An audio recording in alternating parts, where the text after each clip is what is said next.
अध्याय 11। धीरज और संयम।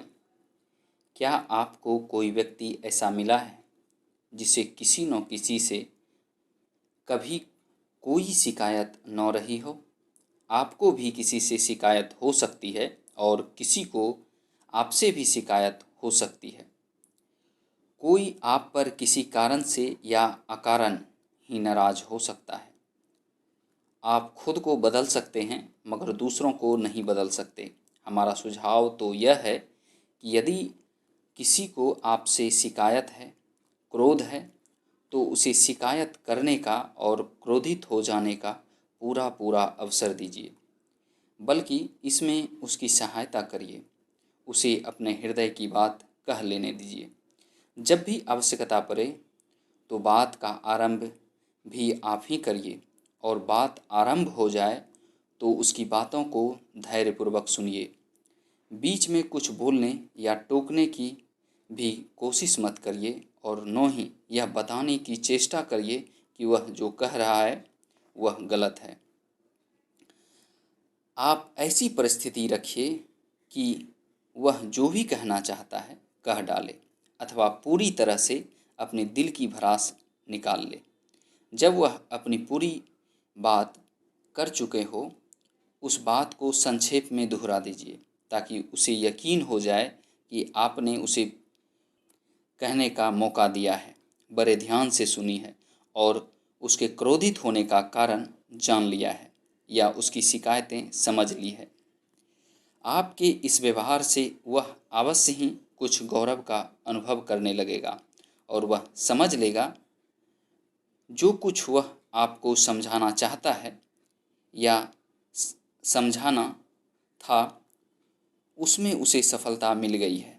उसकी शिकायतें सुनने के बाद उन पर तुरंत अपना मंतव्य प्रकट करना या अपनी राय प्रकट करना उचित नहीं है।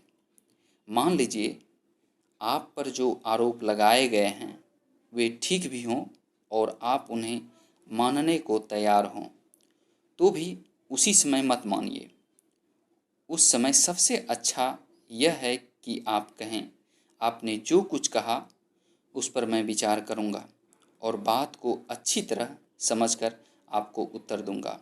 मैं कल किसी समय आपसे मिलूंगा और उसका उत्तर अवश्य दूंगा।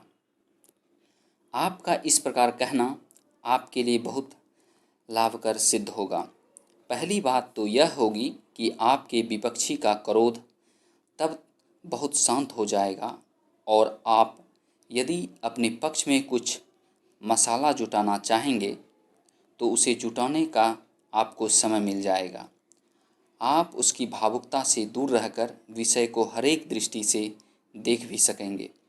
फिर यदि आप चाहेंगे तो यह बतलाने का उपाय भी निकाल लेंगे कि वह भावनाओं के बहाव में बहकर किस प्रकार एक बात को डोरी पर डोरी बुनकर जाल बनाता जा रहा है। समय पर जिन्हें संतोषजनक उत्तर सूझ जाए ऐसे बहुत कम व्यक्ति होते हैं। थोड़ा समय मिल जाने पर आप प्रतिपक्षी को अच्छा उत्तर दे सकते हैं और इसके साथ साथ उसका इस संबंध में भी पथ प्रदर्शन कर सकते हैं कि वह अपने मनोवेगों को ठीक संभाले और उनका उचित प्रयोग करें। यह बात सदा स्मरण रखिए कि लोगों को अपनी शिकायत कह लेने और क्रोध को प्रकट करने की इच्छा होती है। यह इच्छा छोटे बर्तन में अत्यधिक भरी भाप की तरह जोर मारती है और उस बर्तन की स्थिति बिगाड़ देती है। इसलिए ऐसी स्थिति में बर्तन से भाप निकाल देने की सही राह पकड़ने की तरह लोगों को अपनी शिकायत सुनने का अवसर दीजिए। धीरज और संयम का दामन पकड़े रहें। उत्तेजना और क्रोध किसी भी समस्या का हल नहीं है। किसी भी समस्या का हल शांत भाव से ही खोजा जा सकता है। इसके विपरीत संयम खोने से छोटी सी समस्या भी उग्र रूप ले सकती है। अपने लक्ष्य को प्राप्त करने वाले महापुरुषों ने सदा संयम से काम लिया है। धीरज और संयम मन की स्वच्छता और सकारात्मक व्यक्तित्व के विकास के साधन हैं। जिस व्यक्ति में ये गुण होते हैं वह सदा सुखी रहता है। क्षमा, सहानुभूति द्वारा आप प्रत्येक व्यक्ति को वश में कर सकते हैं।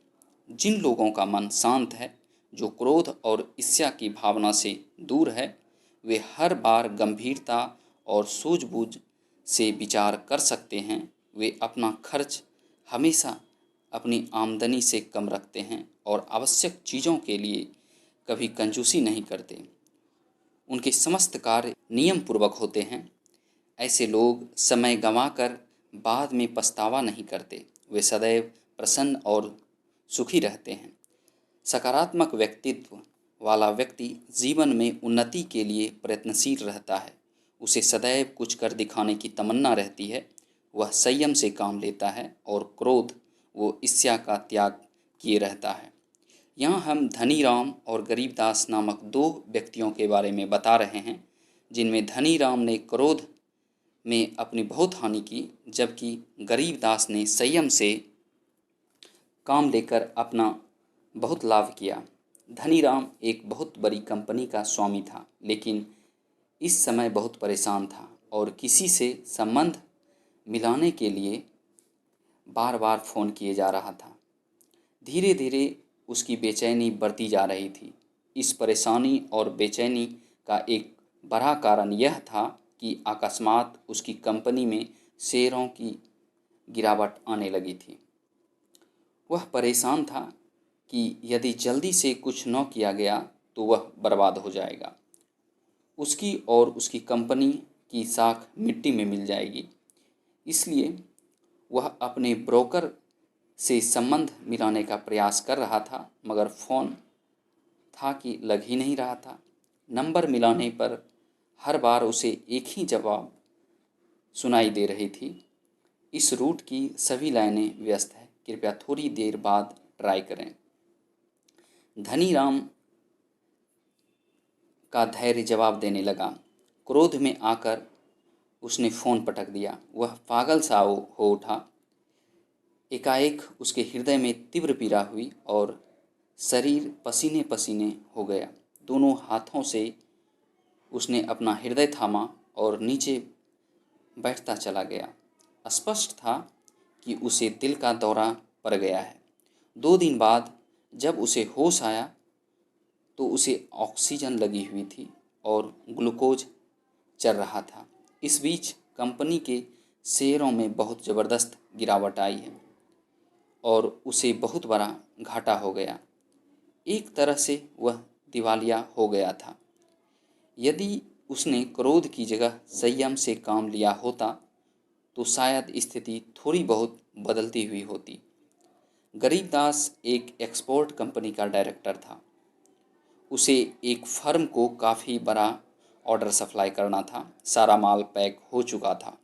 जो माल बाहर तैयार कराया गया था, केवल वो ही आना शेष रह गया था। समय कम था और सारा माल आज ही रवाना करना था। इस पर भी वह शांत था और उसने संयम नहीं खोया। वह उस व्यक्ति को बार बार फ़ोन मिला रहा था जो माल लेकर आने वाला था। उसकी बात भी न हो पा रही थी, फिर भी वह उत्तेजित न था। जिसका फ़ोन मिला रहा था उसका फ़ोन भी नहीं मिला, बल्कि थोड़ी देर में माल लेकर वह स्वयं आ गया। पता चला कि फ़ोन वह ऑफिस में ही भूल गया था। कुछ ही घंटों में गरीबदास ने सारा माल सप्लाई कर दिया। इससे कंपनी को लाखों का लाभ हुआ। क्रोध जहां हानि करता है, वहीं संयम लाभ पहुंचाता है। धन्यवाद।